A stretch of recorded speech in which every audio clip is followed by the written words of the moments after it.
Hello बच्चों इस video के पहले वाले वीडियो में हम लोगों ने अभी शीर्षक लक्ष्मण उर्मिला के काव्यांश की सप्रसंग व्याख्या पढ़ी थी।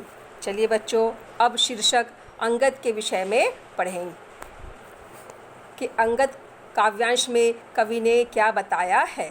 चलिए बच्चों, काव्यांश शुरू करते हैं। काव्यांश इस प्रकार है।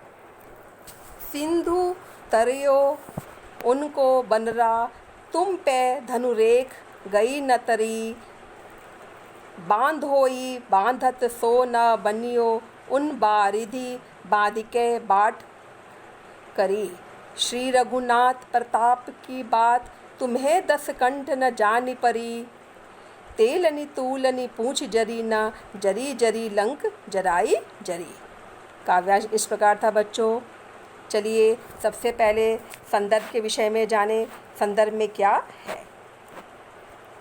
प्रस्तुत पद अंगद केशव दास द्वारा रचित रामचंद्रिका से उद्धृत है एवं यह पाठ्य पुस्तक अंतरा भाग 2 में संकलित है।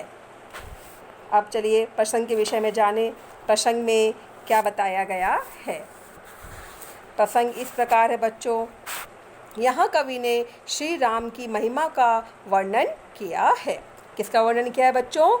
श्री रामचंद्र जी की महिमा का वर्णन किया है। मंदोदरी द्वारा अपने पति दसकंठ किसका नाम था? रावण को समझाते हुए राम की महिमा प्रस्तुत की गई है। इसमें मंदोदरी जो कि रावण की पत्नी है, बार बार रावण को समझा रही है कि तुम राम की महिमा को समझो। काव्यांश इस प्रकार है। काव्यांश की व्याख्या बच्चों इस प्रकार है। मंदोदरी अपने पति रावण को समझाते हुए कह रही है कि उनके अर्थात श्री राम जी के वानर बंदर हनुमान के द्वारा लंका के सागर को लांघ लिया है। वो कहती है, स्वामी हनुमान जी लंका को सागर को पार करके यहाँ आ पहुँचे हैं। हनुमान ने वानरों की सहायता से पुल बनाकर समुद्र को पार कर लिया है। जो कि असंभव कार्य था उसको भी संभव करके वानरों ने पुल बना करके लंका में प्रवेश कर लिया है, जो कि असंभव था, जो कि लगभग असंभव सा लगता था, लेकिन फिर भी उन्होंने लंका में प्रवेश पा लिया। श्री राम जी के भाई लक्ष्मण ने धनुष के द्वारा रेखा खींची थी, जो लक्ष्मण रेखा के नाम से जानी जाती है। तुमसे वह रेखा भी नहीं तोड़ी गई, अर्थात तुम उस पंक्ति को भी नहीं लांघ सके। तुम उसे धोखा से सीता जी को बाहर बुला लिया था। उन वानरों ने समुद्र पर बांध बना लिया, तुमसे वह बांध भी नहीं बनाया गया। बार बार समझाते हुए कह रही हैं, और वे बांध बनाकर समुद्र को लांघ करके लंका नगरी में पहुंच गए।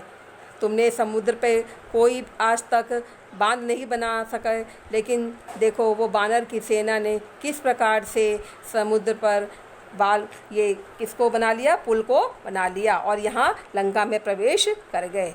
हे मेरे प्राणाधार, तुम्हें श्री रामचंद्र जी के प्रताप की बात समझ में नहीं आई। तुम क्यों नहीं समझना चाहते हो? तुमने हनुमान की पूँछ तेल और कपड़े आदि लगाकर जलाने की भी कोशिश की, किंतु उनकी पूँछ नहीं जली। उस पूँछ के द्वारा तुम्हारी सोने की लंका ही जल गई। अभी भी वक्त है, तुम श्री राम जी के प्रताप को जानो, उनकी शरण में चले जाओ, तुम्हारा उद्धार हो सकता है। इस काव्यांश में किस प्रकार से मंदोदरी अपने स्वामी रावण को बार बार समझा रही है, लेकिन रावण की समझ में कोई बात नहीं आती। तो ये काव्यांश की बच्चों व्याख्या थी। आइए विशेष के बारे में जानें। इसमें विशेष में क्या बताया गया है। पहले तो भाषा कैसी है? सरस तथा सरल है। कैसी है? भाषा सरल तथा सरस है।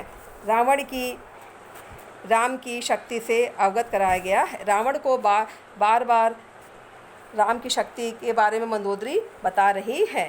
राम कथा से संबंधित कुछ प्रमुख घटनाएं की चर्चा भी की गई है। इस प्रकार बच्चों ये काव्यांश की सप्रसंग व्याख्या थी। धन्यवाद बच्चों।